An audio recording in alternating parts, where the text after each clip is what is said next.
Newsmaker Sunday with Fox 10's John Hook. Thanks for joining us on Newsmaker Sunday. We're very, very pleased to have Representative Tom O'Halloran here, Democrat from Arizona, District 1. He's a freshman congressman. Before that, he served in the Arizona legislature. He was a Republican back then and switched parties. And he's really kind of a middle-of-the-road guy, I guess you would say. I guess I was a moderate as a Republican, and I'm a moderate as a Democrat. We talked about it in the last program, which was right after you won. Why did you switch? I had problems with the position of the Republican Party in Arizona on education, on health care, and a number of other issues. It was going from bad to worse, and I decided that that was not the direction that I thought the country should be going in. You replaced Dan Kirkpatrick in District 1. Let me roll a little video here. I want to play tape 1 because one of your colleagues has now announced that she is going to run for Jeff Flake's seat in the U.S. Senate. Tell me about Kyrsten Sinema, your relationship with her. This was the announcement. And what do you think? Did you know she was going to do it? This has been a 3-month, 4-month thing. There's plenty of rumors. You know, I didn't know. I was on a plane with her last night. She didn't let it out then because she obviously wanted. She called me this morning, but she wanted a calm plane ride home. But Kyrsten's going to be a formidable opponent for Jeff Flake. I think she's energetic. She raises funds well, and she, I think for the state of Arizona, she's where the issues need to be. There has not been a Democrat who's won a U.S. Senate seat since Dennis DeConcini in 1988. Why is that? I don't know. I just talked to the senator this morning, in fact. Oh, Dennis? Yeah. He's been on this program, and I've known him for a long time because I worked in Tucson, and Dennis, of course, is from there. And we were talking about politics, but he's doing well. But I think that, you know, we've had a Democratic governor, a couple of them in the last few decades. It's a state that has a history of electing women.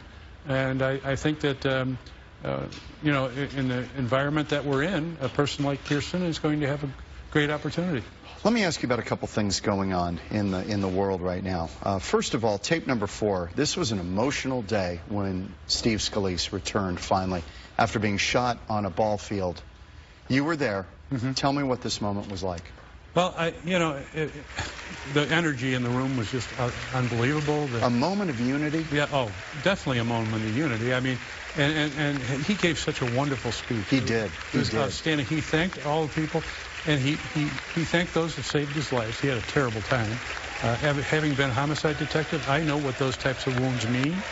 In Chicago. Yeah, yes. A lot of people die from those wounds. He struggled through. He got up on that floor and gave a long speech without wavering. You just have to hand it to him. And we're all glad to have him back. And he made sure that he understood, everybody understood. He got shot, but it was an attack on our government. No doubt. Do you think a moment like that at all, Congressman, do you think it does kind of make everybody step back and go, man, we've got to be more civil to one another? I think it does for the moment. I'm sad to say that this has happened a number of times, whether it was Gabby Giffords or whether it was the shootings in Connecticut, and everybody said we have to do something about this and we have to work together, and it just hasn't happened to the level it needs. I'm a member of the bipartisan group called the Problem Solvers. Let me ask you about, I didn't plan on asking you this, but I've never asked you about gun control. Where are you on gun control? Well, I'm a believer in Second Amendment rights. If it's something that will help hunting and help us protect ourselves. It's big in your district. It's big in my district. So you're an advocate of the Second Amendment? I am an advocate. Should there be a limit on what kinds of weapons are available? You know, semi-autos and things like this? You know, we've decided that our citizens should be allowed to have semi-automatic weapons. I think as we move up into the fully automatic weapons and so forth, but you know, there's not a lot of hunters out there that need assault weapons. But we're not going to be doing away with them anytime soon. Let me ask you about this remarkable situation going on right now in the NFL. This is tape number 2. This whole debate, it has touched off a firestorm. When people talk about culture wars, there is something going on with this that has touched a nerve. Do you like these protests or dislike them? Well, I personally would I stand up for the national anthem and put my hand over my heart and I hat off my head. Having been a first responder, this is probably, you've got a little different take than some people. I would think so. But on the other hand, having taken an oath to the Constitution of the United States, I understand that just as much as we have the right to speak what we want to in America, as long as we don't do something stupid like yelling fire in a theater, we have the right to protest. I would rather see protests that are peaceful than some of the types of demonstrations of violence that we see on our streets once in a while. This is I've been thinking about this a lot. You know, Westboro Baptist Church does some very provocative things. They want to protest at a military funeral about gay rights, and people say, wait a minute, time out, time and place. You should not be doing this at a soldier. And everybody goes, yeah, that's right. That's probably not right. But could the same thing be said about the anthem, that if these players want to protest, that may not be the place to do it? Well, let's put it this way. The church might have done that. They were allowed to do it. And we as Americans have the right to walk away from that with how we feel about that incident. And condemn it if we want to. If we want to overcome these types of incidents, we have to first recognize what the underlying problem is and address that problem. And as a society, we haven't been doing a good enough job, obviously, in some of these areas. But also, I think the players have started to understand that it's good to stand up during and lock arms in unity. We as Americans want to unify anyway. But you know, being disrespectful to the flag, you know, that's part of the symbolism of our country. And so I respect them for, as Americans, to be able to do what they want, the way they want it. But everybody else should be able to have their opinion too. The underlying issue is what I care about the most.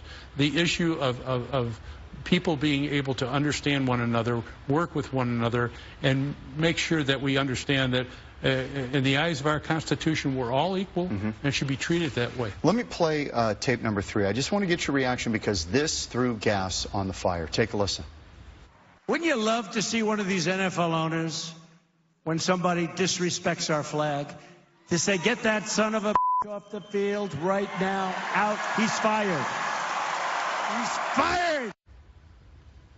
Was that simply political pandering on the part of the president? Was there a racial undertone or overtone to that, did you think? Or do you think it's possible he just felt that way about it? White, black, indifferent?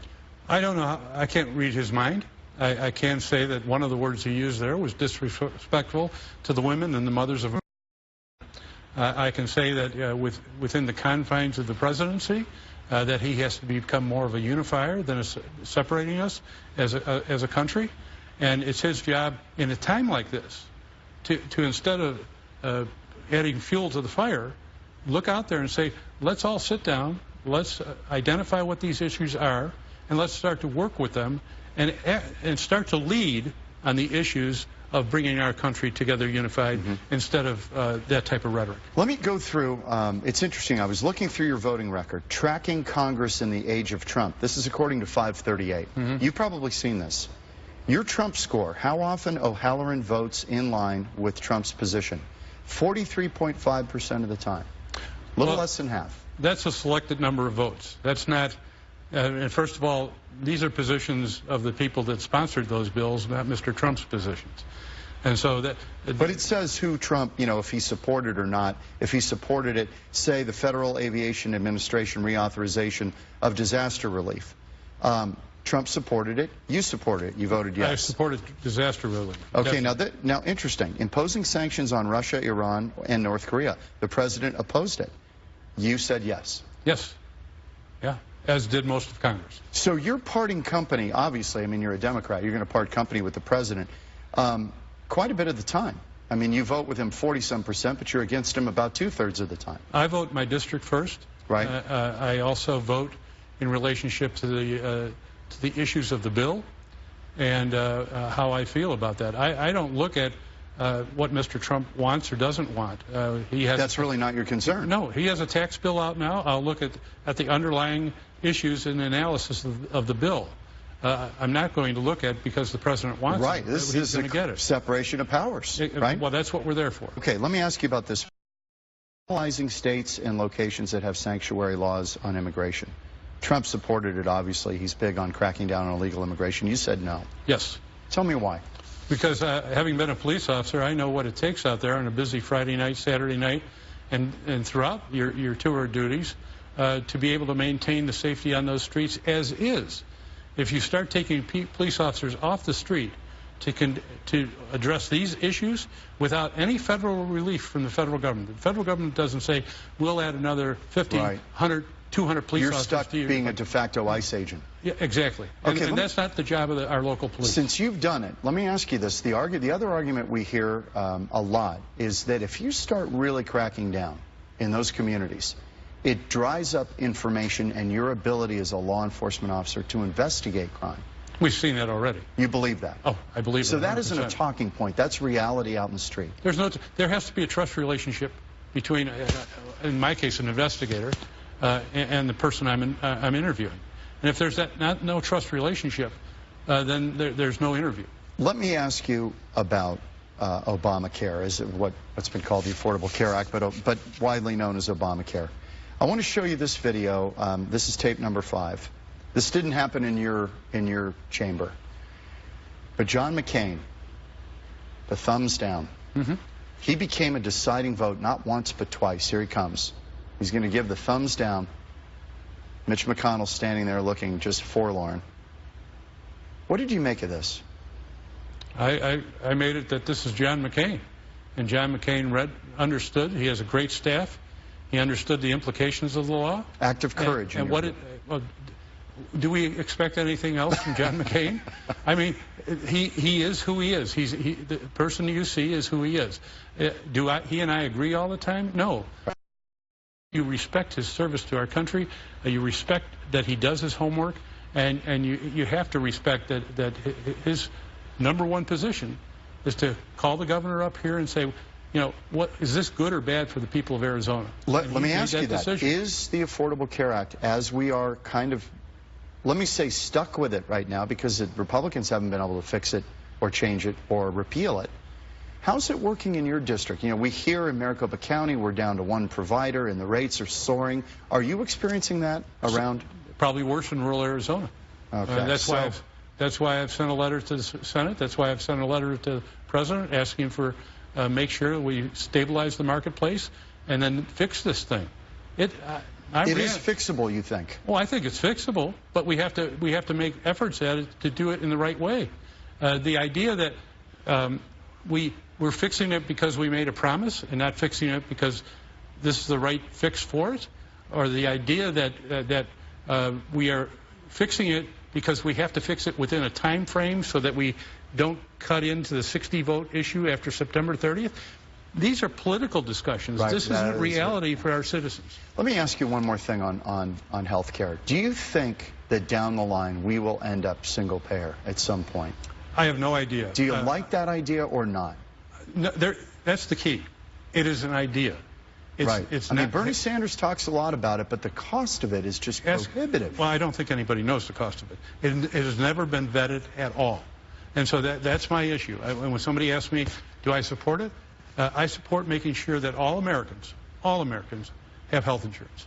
Now, how we get there is a whole different issue. Because I don't know today, nobody knows what impact it would have on Medicare, Medicaid, Veterans Administration. Does that all have to be combined into one? None of these ideas have been vetted. None of them. And so until we start vetting them and coming up with, just like we just saw with health care, none of those had been clearly vetted. In this last bill, that was John McCain's issue with it. That was one of many. And thank God he had that issue with it. Finally, before we take a break, you've been in there now, where are we, 6, 7 months? About 9 months. Oh, yeah, 9 months. I'm thinking it's summertime. We're out of summer. It feels like summer. What's your general impression of the place? What you expected or a little different? I think the people down there individually are outstanding people. They care for their country no matter what view they take. A lot of them, most of them, vast majority, are hardworking, dedicated to our country, believe in what they're doing. Are they there for the right reasons? I think in general they are. But again, you can have all the reasons internally you want. Our purpose there has to be, whether you're Republican or Democrat, to find solutions to problems and move that issue forward, not to have a history of year after. There's a reason why the people of this country are frustrated. The workers are frustrated because they don't see any progress moving forward. The people that want to address certain public policy issues are frustrated because there's no movement to address those problems. And that creates an environment that is not, in the long term, conducive to a strong economy and creating an environment where we maintain our stature as the #1 country in the world. Economically, we can do it defensively for some amount of time, but if our economy continues to suffer, that won't occur either. I don't know how in the world you traverse this swath of district and get to know kind of where everybody's coming from. We've developed it into zones, so every weekend I come out, we go into a different zone and address the issues within that zone, and then the following weekend we will go into another zone. I asked you this the last time you were on the program. Is there any tie that binds in your district where you say that's an issue that everybody's concerned about? What would that issue be? Jobs. Economy. You know, it's about sitting at the kitchen table talking about how am I going to support my family. Well, then you just articulated what may have gotten Donald Trump elected. Could be. And he won your district by a narrow margin, maybe 1%, 1.1%. 1.5%. 1.5%. I outpolled him by 5%. You outpolled him by 5%. I did. Is that message resonating in Washington? Oh, it's loud and clearly. The Democratic messaging has started in the direction of where it had been historically, about making sure we understand what the wage earners of America are in need of and keep them employed, have a better quality of life for families, and then identify some of the groups I'm involved in have clearly identified that we have to. There is no better life forward in America without a good, sound business climate. Trump talks about this a lot. I mean, do you look at him and say, you know what, he's bombastic, he's outrageous at times, he's offensive at times, but you know what, his general instincts on the big issues are right? I don't know about his general instincts on the big issues being right. We'll see what the tax bill has to offer. We've seen what the budget has to offer, and I don't believe that the budget that's being voted on Wednesday by the House is going to be a budget that offers much to the people that are concerned about education and health care and some of the other issues of our country.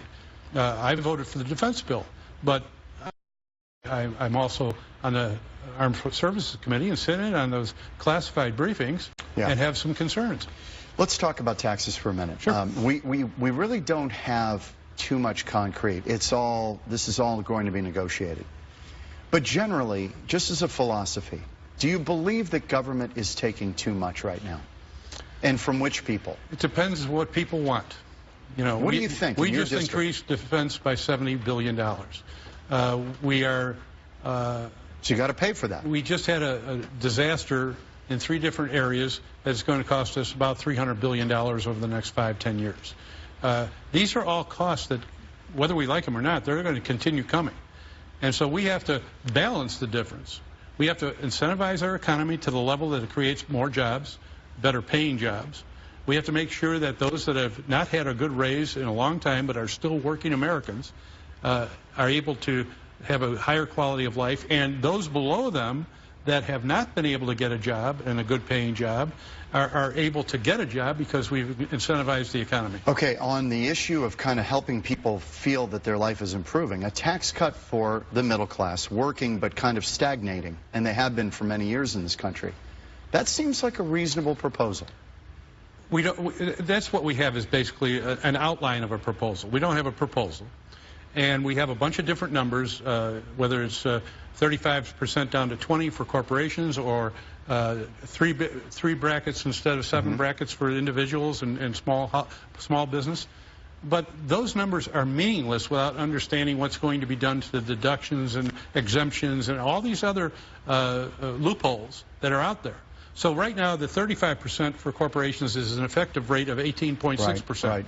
And so if we put it down to 20% and nothing else changes, it's really an effective rate of 5%.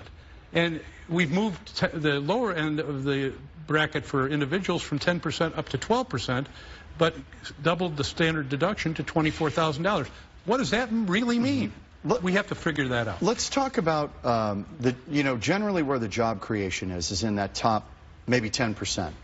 And there's a lot of, we talked about it before the program, there's demagoguery on this issue about, well, this is just a tax cut for the rich.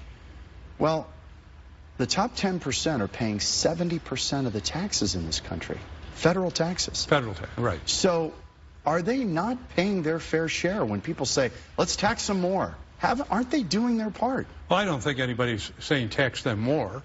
It's identifying how that we find that balance within the system to allow those that are down below them to be able to feel that they're part of society's momentum to move our country forward. Is it an either or? Benefit from that. Is it an either? It doesn't have to be. Okay. That's why the outline that can become a proposal that will eventually become a bill has to not only be talked about in terms of brackets, right, but they have to be talked in terms of real, what does this mean for the American with public the deductions, and our business community. Get a raw number. Exactly. One quick thing before we depart from that subject. Do you think that there's some bipartisan agreement that tax cuts may be a good thing? Yeah, I think so. I think that we would like to find common ground on that, and that's exactly what we're trying to do. Okay. You're part of a group called Problem Solvers in Congress.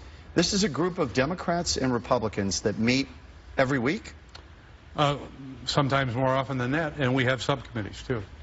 Tell me what you do and what this is about. Well, it's equal. There's 23 Republicans, 23 Democrats. If you want to join, you have to find another person from the other party. It's equal. We want to keep it equal all the way up. And what we do is talk across party lines to find areas that we have agreement in. You do this in a meeting room? Or Oh, yeah, and in subcommittees. And then when we're done, like we did with health care, we bring that forward for the public and the leadership in the Congress to see that, first of all, there are different opinions on issues, and that we can come together as a country, we can come together as politicians and statesmen and realize that compromise is a good thing. As a former Chicago policeman, 1966 to 1979, I want to show you this video. This is number 9, tape number 9, because as a former law enforcement guy, but a free speech guy as well, does this stuff bother you, this Antifa stuff that's going on? I would much rather see peaceful demonstration. I think that Martin Luther King probably did it best, and he got a long ways with peace. When we see something like this where fellow Americans are in this type of conflict, it's not good for our country. I don't like violence. What about the dampening of free speech when you have people out there clubbing people who just have a different point of view than them? That's not what our Constitution's about. Hate speech is bad. Hitting people is bad. We have laws for a reason, but intentionally going out with hateful speech is not a good thing. A couple of seconds left. I think we have 10 seconds left. Are you hopeful about what's going to happen in Congress? Do you think there's a chance to work with this president, or will it just, from Democrats' view, best to keep him in a box and just block him? Well, I don't think 3.5 more years, or about 3.5 more years, our nation can't afford to not try to find solutions to issues. We can't afford doing what we've been doing all along. We have to address this as a country. Good to see you again, Thanks, Congressman. Really appreciate it. Come back. Will do. You got a deal. Back on Newsmaker Sunday next week. We'll see you then. Thank you, Congressman O'Halloran.